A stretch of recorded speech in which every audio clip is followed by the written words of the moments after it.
New at 6:30, it's a topic lawmakers haven't seemed to agree on for years: paid family and medical leave. Some say it's a necessity, others say it's a burden for business owners. But now the decision to create a $1.3 billion state-run program is in your hands. News 5's ALASYN Zimmerman going 360 on a question coming to your ballot come November.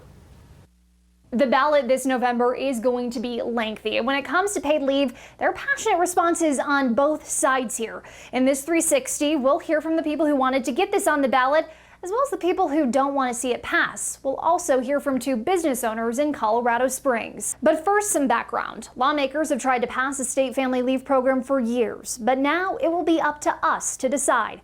Part of the reason those behind the initiative say this is a need. Sometimes we have to trust the people to make decisions that the lawmakers aren't able to make. Dr. Reverend Timothy Tyler is part of the group who petitioned to get this on the ballot. Seeing how people's lives have been affected when they were not allowed to take a pause in order to care for the people they love. He and business owners like TRACY, who runs Color Me Mine in the Springs, say it's an added cost, but it's an investment that's needed. One of the things that I don't think is a luxury is a person's health and well-being. DUCHARME believes the job protection side and being able to offer a benefit larger employers have will be better for her business. Especially when you have a small business, your employees become like family and you want to take care of them, you want to attract talent.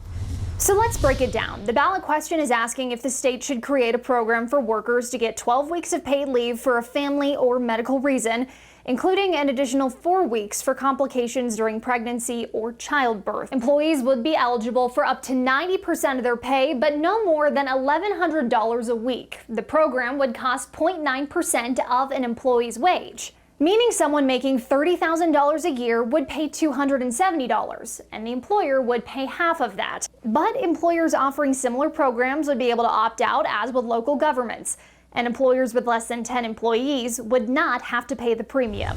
The cost, one reason others are against it.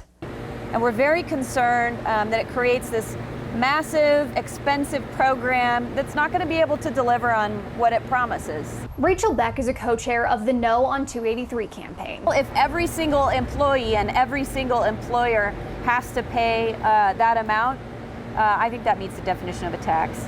Opponents say businesses have already been dealt a tough blow through the pandemic, and this would be an added cost driving businesses away. It's going to hit the bottom line. It's going to hit the employee's paycheck.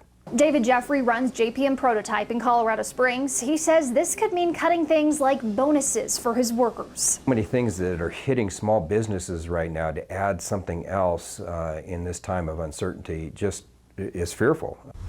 Now let's bring it back. If voters were to approve this proposal, money would start being collected on January 1st of 2023. Now, in the weeks leading up to the election, we're going to be taking a closer look at several of the issues, including this one, and the economic impacts they have. Election Day, by the way, about 2 months away. Always watching out for you, Southern Colorado. ALASYN Zimmerman, News 5.